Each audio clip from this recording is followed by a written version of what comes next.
Vault number 172 is Jharal Yow Yeh. Jharal made his Origin debut in Game 1 of the 2011 series, scoring a try. It was an extraordinary year for Jharal. He went on to play in all 3 Origin matches and 3 Test matches for Australia, scoring a try in each of those tests. In 2011, Jharal was also named the International Rookie of the Year by the Game's international body. A devastating leg injury in round 4 of the 2012 season, playing against South Sydney, saw Jharal's short but brilliant rugby league career come to an end. In all, he played 60 matches for the Broncos and retired in elite company as an Origin great and an international. Well, Jharal, thanks for your time. What does it mean to you to be in this elite group as a FOG? Oh, well, firstly, I never thought I would be in this situation. You know, as a kid, you always have a dream to become a FOG, and yeah, it's always been something that I suppose when you're young, you always see footy players doing and playing, you know, with the maroon jersey on. But I never thought that I'd be in this situation before, and yeah, I think when you get there, you sometimes you take a little bit for granted, but when you leave the game, it sort of all comes back to you, and especially in moments like this when you get to reminisce about being one. Well, you made your NRL debut in 2009. The next year you were named in the squad but never got to play. And then the year after, so within 2 years there you are playing on the wing, 3 games. It must have seemed like a whirlwind.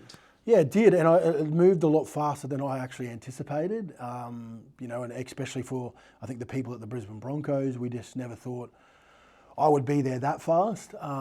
There's a few, you know, things that obviously helped me get to there as well. I mean, Israel Folau leaving the game at the time was a big help because obviously there was a void to be filled for an Origin spot. And going in, I mean, even going in early to camp early in 2010 was something that I'll never forget because it becomes a family. And I suppose a lot of players who, you know, talk about Origin, you know, it's a bit of a cliche. They do say it's like, you know, having brothers, but it is. It's honestly, you don't feel uncomfortable. You feel welcome straight away. And I think that's probably the difference what we have to, you know, those other people down there. It's a family, and I felt so welcome straight away, and that just makes it easier for you to sharpen your tools and, you know, do what you want when it comes to your craft. So it was a very fast rise, and yeah, it was enjoyable.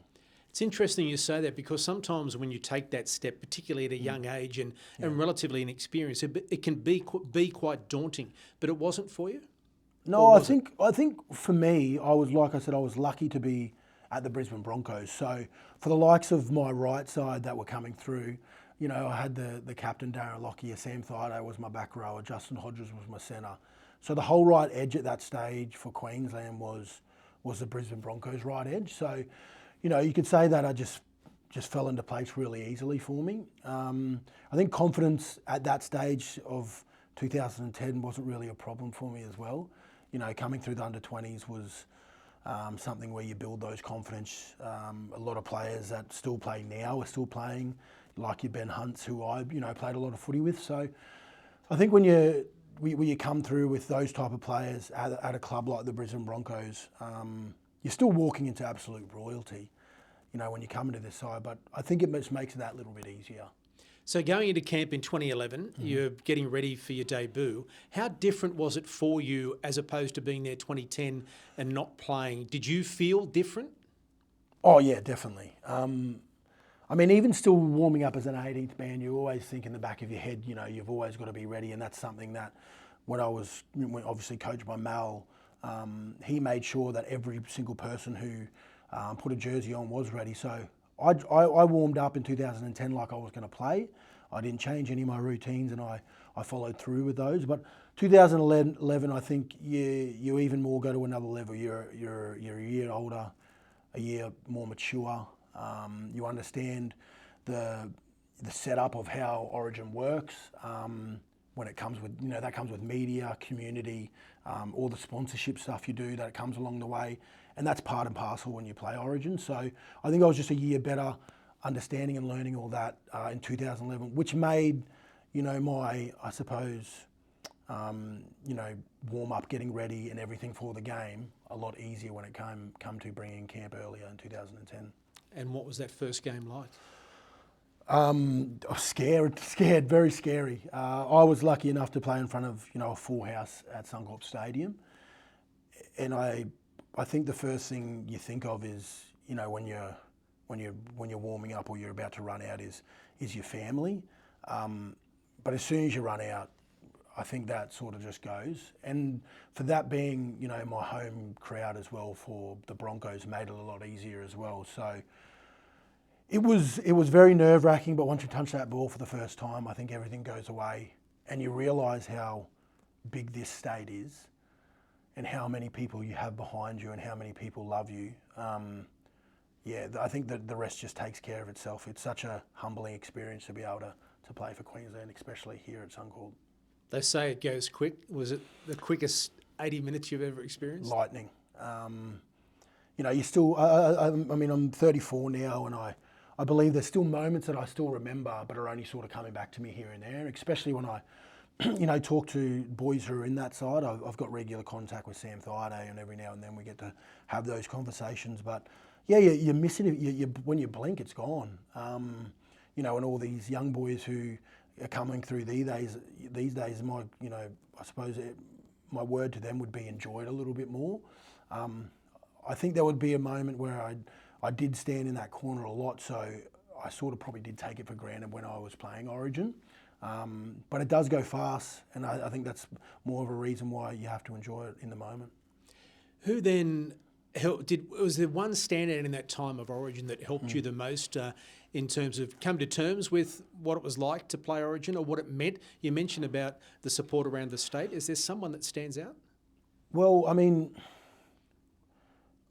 don't think it's one singular person. I think that team in a cohort. I was part of that, that illustrious dynasty that was, being built to 8, and I was part of that 6. So there probably wasn't just one individual. I think every single one of those players had an influence on, what I was going to do in the game, and what we achieved, I suppose, in the game as well. So there are a lot of individual people who give you aspects and they give you information, but as a group and as a whole, every single person touches it a little bit different when you're in that environment. So it'd be hard to pick out one thing or one person.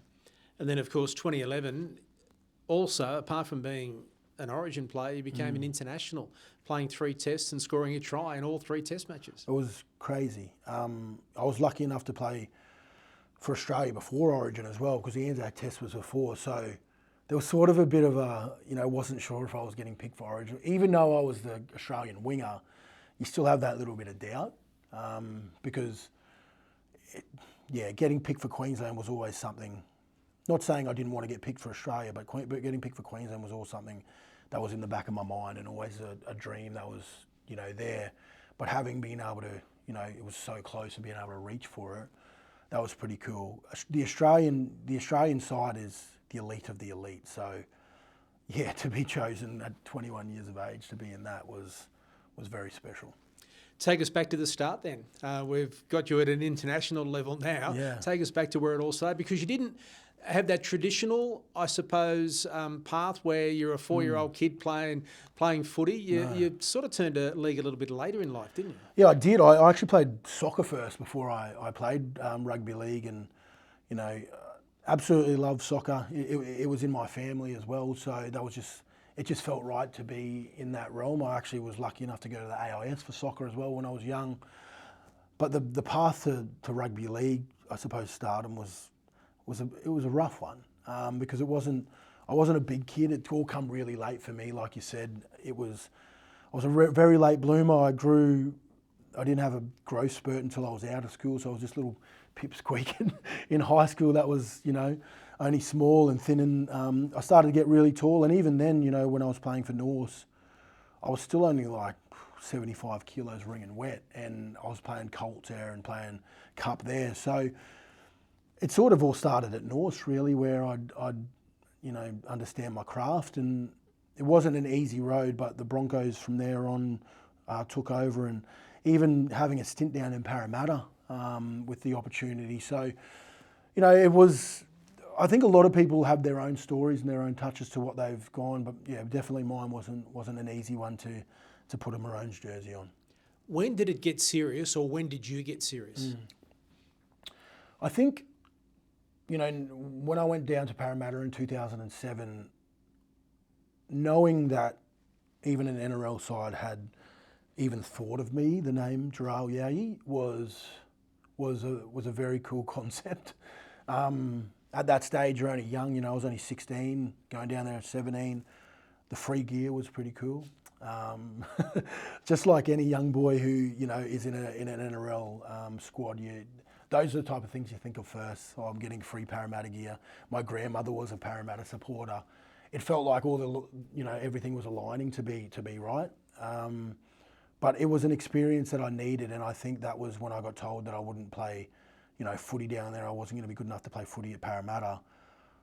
I sort of thought to myself, all right, well, there's two ways I can go here. I can pack it up and say, well, that's it. Or I can, prove those people wrong down there. And that was something I've had since I was young. My mum's very stubborn, and to an extent, so am I. So that was something I wanted to do. I wanted to prove them wrong, that I was the right guy for the job, and you got this wrong. Well, how would you like to be the owner of one of these? A FOGS authentic game ball signed by Wally Lewis at the 2023 Wally Lewis medalist Reuben Cotter. Now, all you have to do is subscribe, like, and drop a comment below. And each week, gentlemen, we'll be giving away one of these footballs to one of the viewers of the FOGS Queenslander podcast. Well done. Well, it's good to be able to hand them on to the general public who like it, as long as we don't get blamed for breaking one of Mum's windows when they're kicking it around the backyard or tossing it around. But this will be framed in a nice Reuben Cotter's name. Wow. Do you know how to subscribe and like and do all that, Gilly? No? Oh. We can help you, mate. We can help you. Help me out, fellas. The two daughters can help you out. So we have one of these to give away each week until stocks run out, until Wally gets sick and tired of signing them and Reuben Cotter disappears. But just subscribe to our channel, FOGS Queenslander Podcast. Write a comment below and click that like button. Everyone goes into the draw, and we've got one of these to give away each week. So you mentioned the growth spurt and growing into, I suppose, a player capable of copying the knocks that come with playing rugby league. When did you start in your mind knowing that, okay, I can play, and that the North Devils are just a stepping stone to the Broncos under 20s and then where you ended up? Yeah, I think it was, I think I always knew that I was a different player. I didn't know I was good, but I just knew that I was a different player. And I think it was sort of when we got a little bit closer to that professional level where coaches were saying that I had something that they could help with. And I think mentality is a big part of playing the game, and that's one is not giving up, working hard. I think they're two attributes that you have to even play first grade at all. So by the end of that little spurt of going from Parramatta, being at North, and then being in the Broncos system, I think I knew I had something when I was a bricky labourer going every day to work, and I was still coming and training for 20s, getting flogged every day. And I'm a sucker for punishment, and I kept coming back, and I kept coming back, and I kept coming back, and I don't know why. But I obviously could see that there was something there, and I think I knew that I had the work hard aspect. I just needed to understand the game a little bit more, because at this stage, tactically, I knew nothing about the game of rugby league. I just knew how to work hard, and I just knew I had a little bit of me in me, and that was enough to sort of see something in the future. Well, we found out how hard you worked because in 2012, of course, over in Perth against Souths, at the beginning, early in the season, a month gone, that horrific injury. Yeah.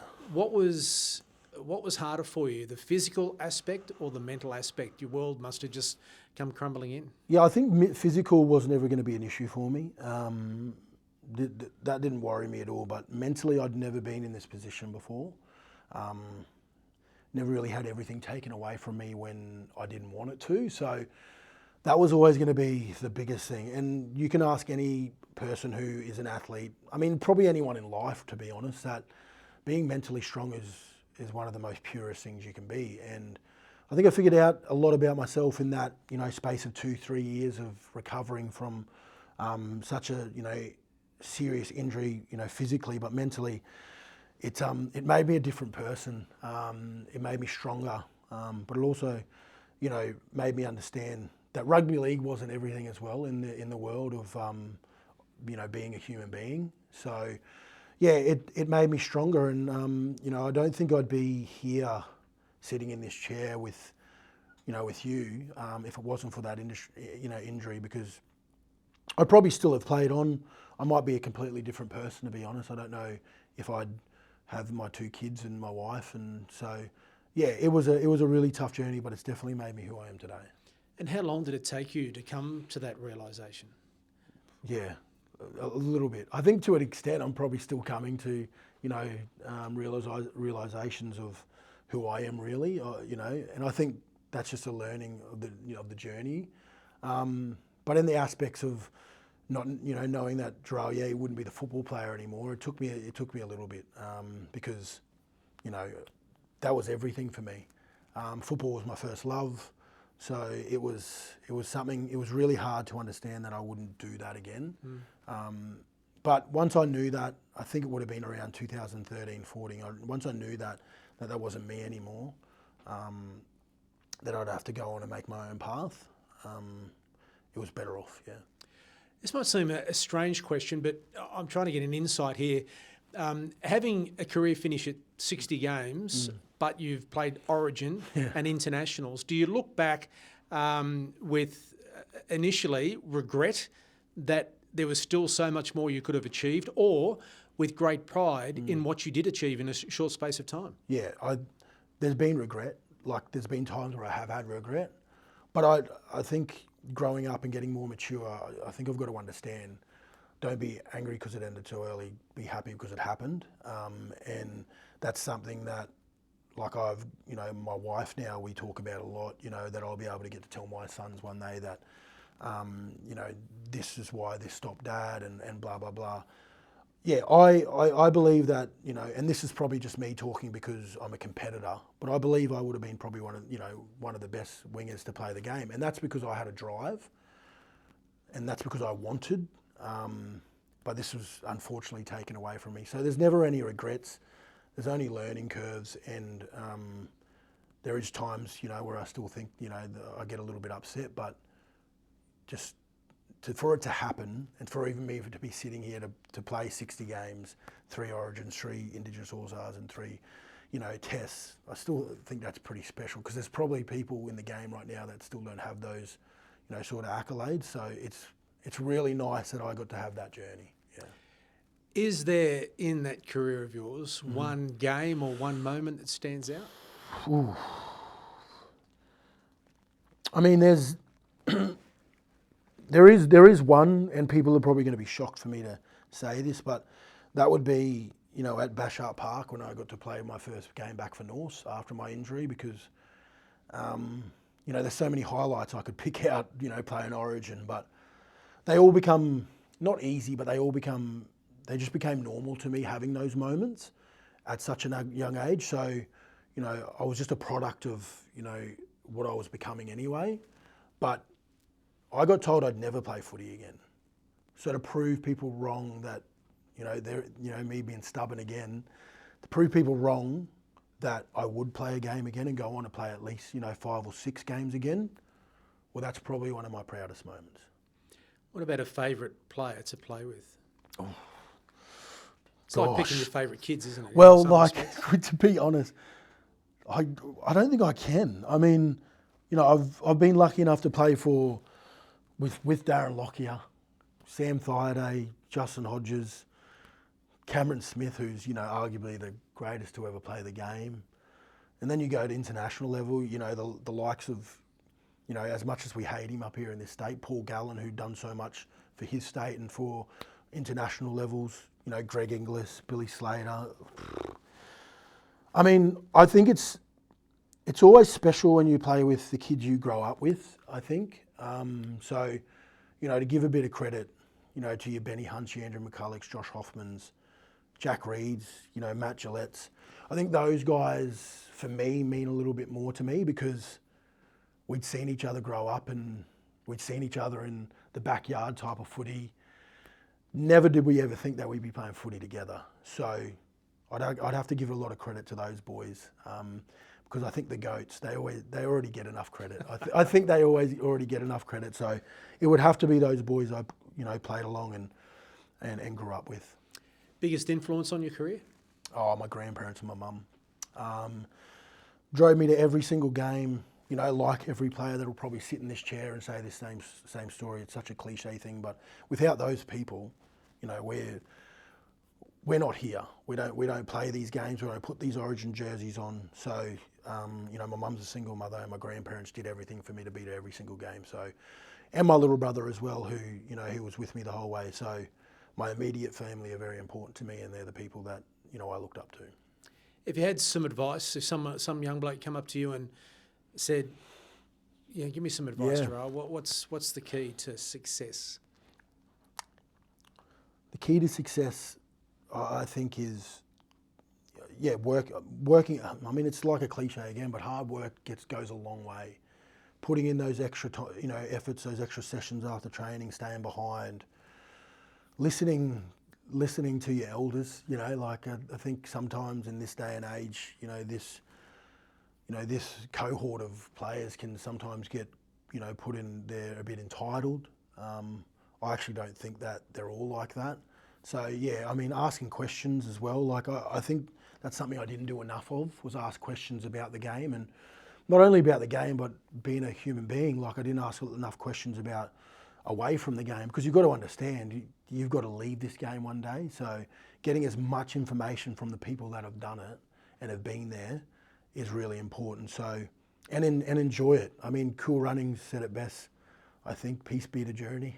You know, it's one of the things that you just got to do. You just got to enjoy your moments and enjoy the whole journey.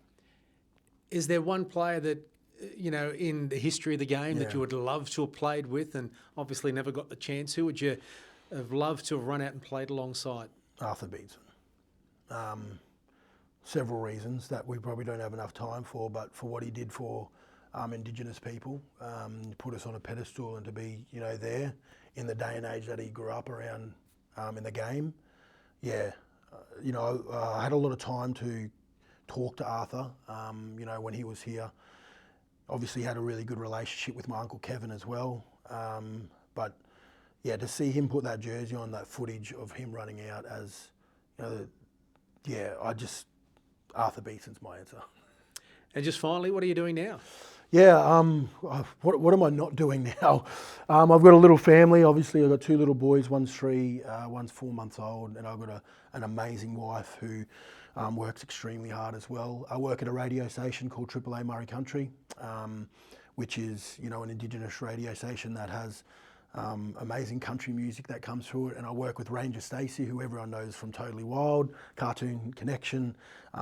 Me and her are on the airwaves every single morning, 6 till 9. Absolutely love my job. I work for one of my teammates as well, who I played with down in Kemp at the Brisbane Broncos. So I work for him for Bloke in a Bar. I look after the whole of Queensland with our beer sales. So that's a journey as well. It's a lot. And I do a lot of other stuff that exhausts me as well. I'm a coach for the Westarana Panthers for the Opens this year. My wife says to me sometimes, I don't know how you have the energy. I just said to her, I just enjoy doing everything I do. So there's a lot of things I'm doing, but everything I love. And yeah, I wouldn't change it for the world. Thanks for your time. Thanks for watching this episode of the FOGS Queenslander Podcast. If there's a FOG you want to hear from, leave a comment to let us know. And don't forget to like and subscribe so you don't miss any of our videos.